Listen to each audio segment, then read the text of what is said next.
ចាំទេថ្ងៃដែលយើងផ្ដើមស្នេហា24មេសាបងសារភាព5ថាពេលដួងមកឆ្លើងឈ្មោះអូនហើយពេលនោះចាំចម្លើយពីត្រាំត្រាយរូបអូនក៏បានឆ្លើយសារភាពប្រាប់បងហើយអូនក៏ស្នេហ៍បងដែរ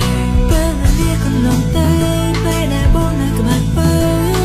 តែថាបងមានក្តីសុខប៉ុណ្ណាព្រោះបានអូនជាសង្សារមកនឹងរួចស្នេហាមិនបដូរ Happy anniversary ស្នេហ៍យើងដែលតាមឡើងជាគូ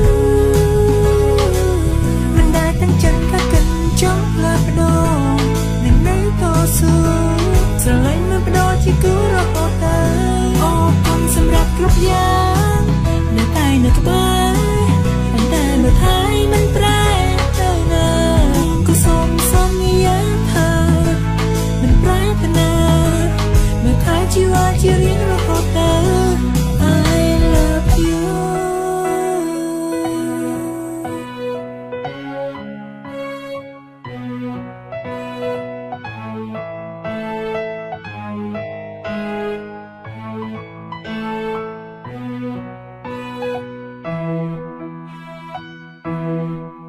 ពេលវេលាឲ្យយើងបានស្គាល់គ្នាបងនឹងពងងារស្មើរួមរកក្តីស្នេហ៍ព្រោះប្រែស្នេហ៍ទៅណាពេលវេលាកន្លងទៅពេលដែលបងនៅក្បែរបើតែថាបងមានក្តីសុខប៉ុណ្ណាព្រោះបានអូនជាសង្សារមកនឹងរួចស្នេហាមិនបដូរ Happy anniversary ស្នេហ៍យើងដែលតាមឡើងជាគូមិនដែលទាំងចិនក៏កិនចង់លើបដូរនឹងនៅតស៊ូស្រឡាញ់មិនបដូរជាគូរហូតដល់អរគុណសម្រាប់គ្រប់យ៉ាងនៅតែនៅក្បែរតែមើលថែមិនប្រែទៅណាក៏សូមសន្យាថាមិនប្រែទៅណាមើលថែជីវិតជារៀងរហូតទៅ